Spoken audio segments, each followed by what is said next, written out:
Amazon Prime's The Boys has been all the rage, especially this new season. There have been many reasons for fans to talk about the show, but the hate that it is now getting from its right-wing fan base is something that wasn't there before. The superhero satire series, however, has always been quite clear on its messaging. Apparently, some folks didn't get the memo. Let's get right into what's going on and why conservatives are hating on the show. First up, right-wing fans of The Boys turned off by this character's portrayal. It has just hit some of the fans that the show's main villain is actually, well, a true villain. Apparently some, if not all of the show's right-wing fans could never really comprehend the fact that the character of Homelander, the leader of superheroes dressed in a Stars and Stripes cape, all Superman-looking, all-American guy, is actually the bad guy. It doesn't make sense how these people had zero awareness of this truth. Anyone who has watched the show knows that The Boys is pure satire. It's a story of a group of vigilantes who have been burdened with the job of taking down the unchecked powers of a bunch of superheroes, basically the Avengers on crack. The glorious leader of these heroes uses this facade of being a superhero to hide the fact that in private, he murders his rivals by using his superpowers. He alone makes for one of the worst, most terrible villains on TV. You get why it's confusing that he was being perceived by a large number of fans as a redeemable hero in disguise, right? Okay, but what brought them to this realization that's got them so mad? Problems arose when some of these fans began to notice that the behavior that Homelander has adopted seems a little too familiar.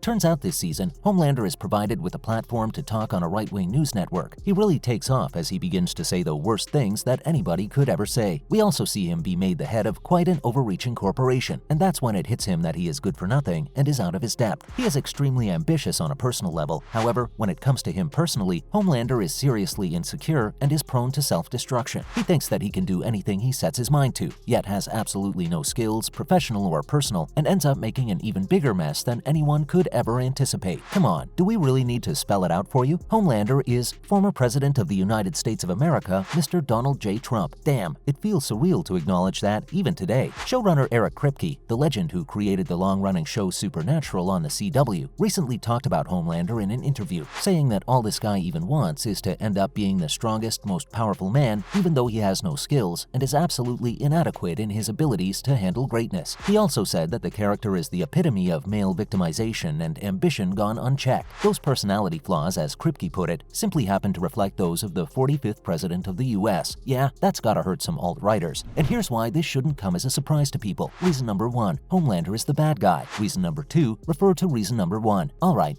On a serious note, The Boys is based on a comic book which originally came into being as an explosive reaction to the actions and policies the then-President George W. Bush came up with post 9/11. The show is no different. During a Trump rally 2 years ago, when a supporter came dressed as Homelander, Kripke mocked him, asking if these people were actually watching the show, meaning anybody who understands the underlying message the show tries to portray knows that Homelander is a freaking villain. Because, come on, we've seen him murder people in cold blood, and in Season 2, he literally falls in love with a Nazi. It's baffling to see that there are actual people who, up until now, believe that these are the qualities of someone redeemable. Yet they exist. These people have only just had the realization that they are the punchline, and they are pissed. The inability to see what's going on underneath the surface is far worse than we thought. That's the thing. There are these people who have actually been waiting for Homelander's redemption arc, and realizing that that's never going to happen is what's making them angry. Because these are the same people who actually support Blue Hawk, a ridiculous superhero who defends his actions with a Blue Lives Matter-sized crap after murdering an unarmed black man. Ryan Broderick, the writer for the show, actually posted screenshots he took from some Reddit posts and comments about Blue Hawk. One of these comments talked about how much they liked the character of Blue Hawk until the end of his speech. This was the same speech/bogus apology that Blue Hawk makes in front of a group of black people, saying all the cliche sentences that we've heard from racists before, from saying that he's not racist since he has black friends, to the assumption that all black people are criminals. See, if these guys can find relatability in such words, it makes sense how they couldn't see what the show's actual goal is. They lack the ability to dig a little deeper underneath all the gore and blood to recognize the actual messaging the show is trying to put forward. Another one of these captions wrote about how there was no need for Blue Hawk to apologize for helping eliminate criminals. And now, they're all collectively sporting the surprised Pikachu face after realizing that Homelander is the ultimate villain. I mean, you guys, this character blew up the plane of the mayor of Baltimore in the very first episode of the show. And he did that simply to put an end to a news cycle that could have been potentially negative. Homelander is an irredeemable monster, and that's it. And now, why there might be any amount of confusion about the essence of the show. We can see that The Boys tries to bring light to and also take a stand against societal menaces such as totalitarianism, toxic masculinity, and racism. However, it is this approach that the show insists on following, where it wants to have its cake and eat it too, with all the intense violence, violence, fight sequences, weird sex experiences, and all sorts of heads exploding. Maybe it's this outrageousness and absolute insanity that causes some people to miss the entire point of the show, and why they don't ever get to see that there are layers to The Boys. And maybe it's also because the show has some of the worst fans out there. Hear us out. There is apparently some sort of a competition going on amongst TV series called Which Show Can Produce the Worst Type of Fans. For a long time, Star Wars was in the lead, having fans who actually threw major tantrums and fits anytime the show tried to shake things up or experimented on something different. Then, animated series Rick and Morty dominated the game, when the show had the audacity to take on a female writer who used to share her private life with the online world. And now, it's The Boys' turn. The show attracts some of the worst types of viewership, filled up with people who follow the storyline but have no clue as to what the show is truly trying to communicate. Up until now, these people believed that Eric Kripke was faithful to some conservative cause, and that he was giving them content they could finally relate to. Boy, were they terribly mistaken. And finally, where does that leave The Boys? Well, that's for Eric Kripke and his team to decide. We've observed that Season 3 of the show has been a lot more urgently political than the ones that came before. That's what we feel Kripke deems important, seeing the current political as well as overall condition of the world. And we agree, there needs to be more content out there that exposes the problems in our society by satirizing it. But what about all those fans who seem to be ignoring the subtext the creator is trying to make, simply because they're too mesmerized by watching people's faces being lasered off and male genitalia exploding in a very literal sense? What should his plan of action be? Should he let these people have what they want and tone down, if not absolutely eradicate the underlying messages and risk his brainchild losing its soul? Or should he bring the blood and gore down a notch and double down on the political messages? Because that might come with the risk of the show becoming boring. Our suggestion, and we're hoping that this is exactly the option he goes with, is that he does neither of those things. Instead, he can simply carry on with the show he wishes to create and not pay attention to all the haters. Because you know how DJT was bad news and people wanted him to go away, but he left only after his term was over? Why should a TV show worry about the opinions of a percentage of the audience that cares about that guy? That's a wrap for this video. What are your thoughts on The Boys offending their right-wing fanbase? Let us know in the comments below. Make sure to give this video a thumbs up and subscribe to our channel for more videos like this. See you in the next one.